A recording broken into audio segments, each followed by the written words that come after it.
Good morning प्यारे बच्चों। आज की इस कक्षा में आप सभी का स्वागत है। आज हम लोग प्रतिस्थापन विधि द्वारा समाकलन करने की विधि जानेंगे। कुछ ऐसे फलन होते हैं जिनमें बिना प्रतिस्थापन के हम उनका समाकलन नहीं कर पाते हैं। आज हम लोग इसी प्रकार के फलनों का समाकलन करने का प्रयास करेंगे। इस प्रकार के फलन एक फलन के अंतर्गत दूसरे फलन होते हैं और उन फलनों का हम यदि किसी अन्य रूप में रूपांतरण या प्रतिस्थापन कर देते हैं तो हम आसानी से फलनों का समाकलन कर पाएंगे। इस विधि को समझने के लिए हम एक छोटे से उदाहरण के माध्यम से समझते हैं कि किस प्रकार से हम समाकलन में प्रतिस्थापन विधि का उपयोग करते हैं। आइए एक प्रश्न देखते हैं। एक छोटा सा प्रश्न है। उदाहरण के तौर पर इंटीग्रल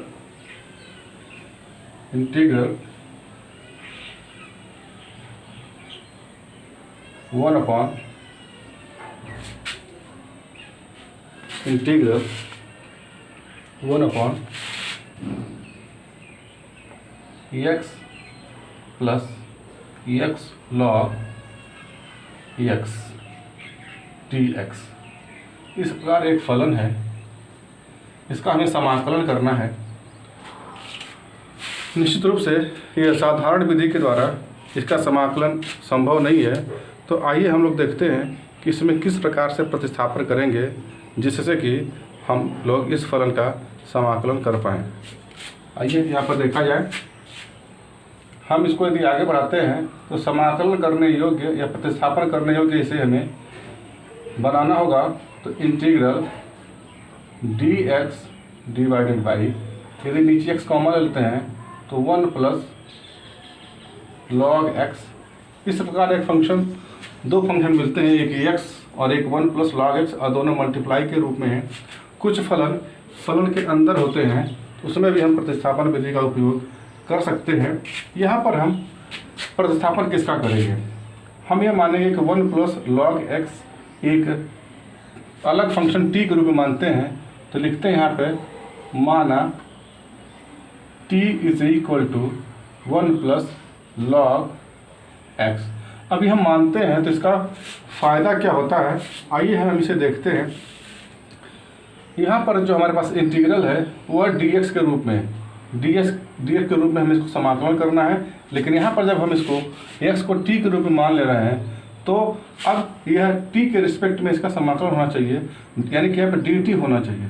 तो dt लाने के लिए अगर हम दोनों पक्षों का यहाँ पर अवकलन कर देते हैं तो यहाँ मिल जाएगा dt, और इधर जब x के सापेक्ष हम अवकलन करेंगे तो 1 जो कि कांस्टेंट वैल्यू है इसका मान हो जाएगा 0, और प्लस log x का वैल्यू मिल जाएगा 1/x, और ये मिल जाएगा dx, और इसकी वैल्यू मिलेगी 1/x dx।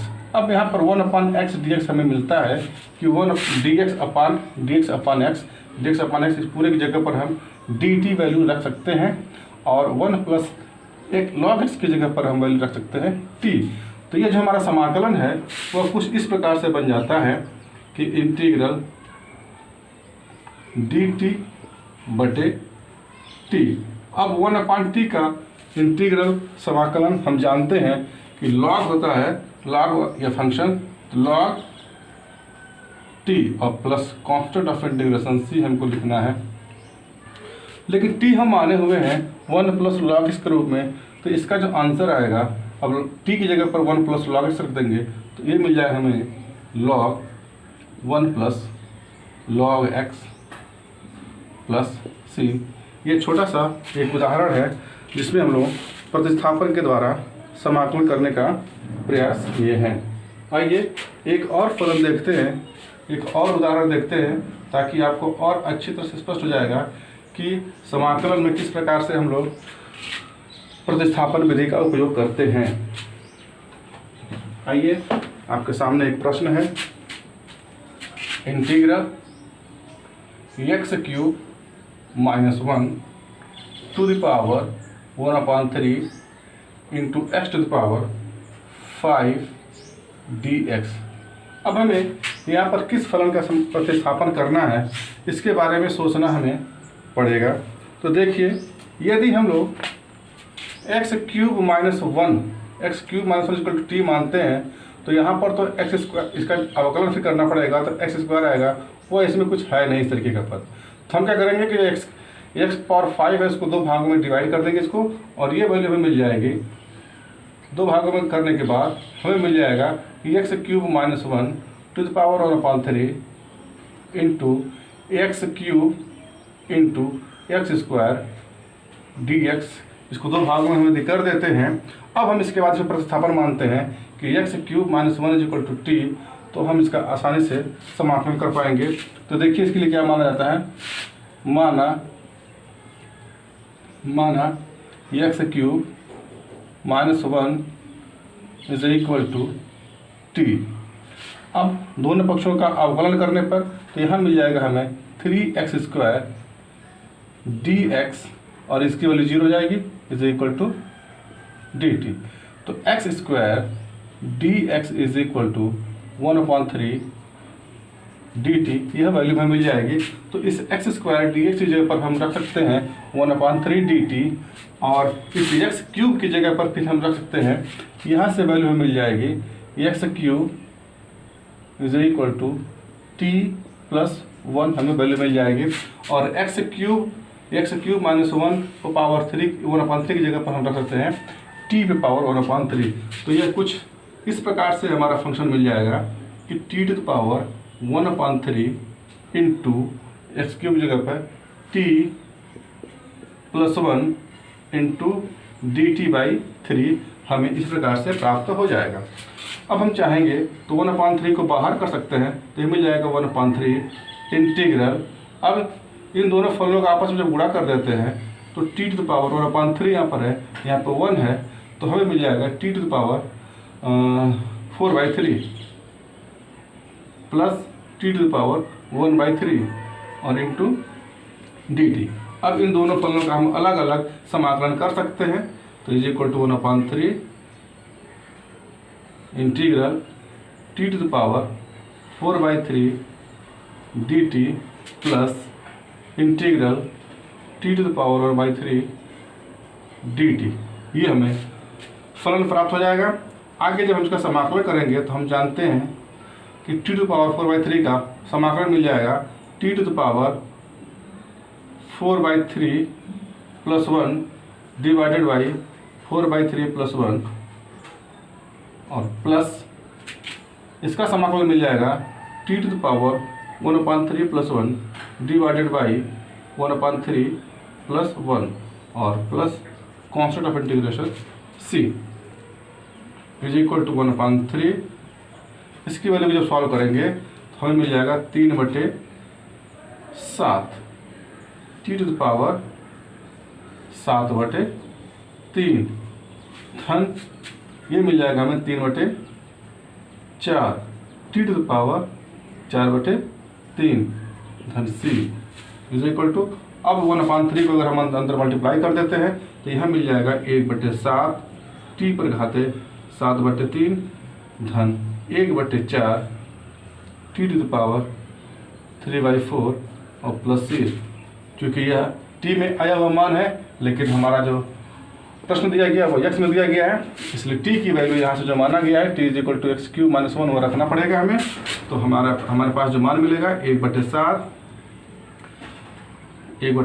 टी की जगह पर रख देंगे एक्स क्यूब माइनस 1, तो ये हो जाएगा x cube minus 1 to the power 7/3 plus 1/4 x cube minus 1 to the power 3/4 और plus constant of integration c।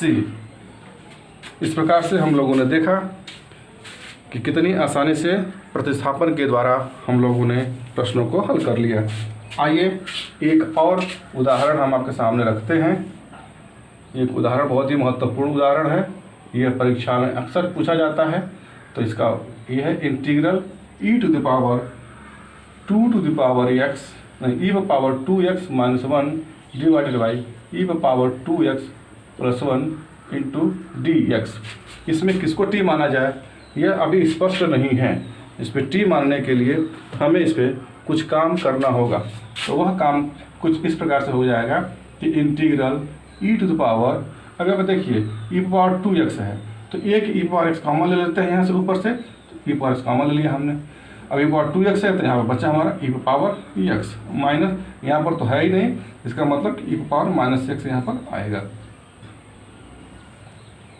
वही प्रक्रिया हम नीचे भी कर सकते हैं कि ई पावर x हमने कॉमन ले लिया और ये मिल जाएगा ई पावर x और plus E power minus x और ये हो जाएगा आपका dx। अब देखिए ई पावर x यहाँ पर नीचे बाहर है, यहाँ पे बाहर है, ये दोनों कैंसिल आउट हो जाएगा और ये वैल्यू मिल जाएगी integral e to the power x minus e to the power minus x और divided by e to the power x और plus e to the power minus x dx। यहाँ पर हम देखते हैं, अब यहाँ पर किसी एक को t माना सकता है तो हम क्या कहेंगे कि नीचे की वैल्यू को t मान लेंगे। तो माना E power x plus E power minus x is equal to T. तो यहाँ पर हो जाएगा E power x minus E power minus x dx is equal to dt। अब देखिए ये पूरा का पूरा जो वैल्यू लेते हुए dx को लेते हुए ये हम dt रख देंगे और नीचे की वैल्यू को हमने t माना हुआ है तो यहाँ पर हम t रख देंगे। तो हमारा जो फलन है कुछ इस प्रकार से बन जाएगा कि इंटीग्रल dt बटे t, और हम जानते हैं कि 1/t का इंटीग्रल log t होता है, तो ये वैल्यू मिल जाएगी log t और प्लस c और इज इक्वल टू log, अब t की वैल्यू रख देंगे तो हमें मिल जाएगा e power x minus e power minus x और प्लस c। तो इस प्रकार से हम लोगों ने देखा कि e पावर 2x माइनस 1 और upon e power 2x plus 1 को हम लोगों ने कितनी आसानी से इंटीग्रेट कर दिया है। इसी पर आधारित गृह कार्य है, उसे आपको हल करके हमें बताना है, प्रतिस्थापन द्वारा समाकलन करना है। यहाँ पर प्रश्न नंबर 1 है आपका, प्रतिस्थापन के द्वारा समाकलन कैसे करेंगे बता दिया गया है। Sine of tan inverse x divided by 1 plus x square. प्रश्न नंबर 2 है, प्रश्न नंबर 2 है tan x का आपको इंटीग्रेशन करना है प्रतिस्थापन के द्वारा। प्रश्न नंबर 3 है e पे power tan inverse x divided by 1 plus x square है। और चौथा है आपका 1 upon x log x to the power m। इन प्रश्नों का समाकलन करके हमें आप बताएंगे। हिंट आपको दे दे, प्रथम प्रश्न में tan inverse x equal to t मान लेंगे, उसके बाद जो भी चीज़ें आएंगी दूसरे फलन में इस tan x को sin x upon cos x कर देंगे और नीचे जो cos x है उसको t मान लेंगे तो ये वैल्यू लॉग में आएगी। और यहाँ पर भी tan इनवर्स x को हम t मान लेते हैं तो 1/1 cos x हो जाएगा और ये आपका dt के रूप में बदल जाएगा। तो इसके साथ ही साथ प्रश्नावली 7.2 भी आपको करना है। इन प्रश्नावली को हल करके हमें बताएंगे, कोई समस्या होगी तो उसका समाधान किया जाएगा। आज के लिए बस इतना ही, धन्यवाद।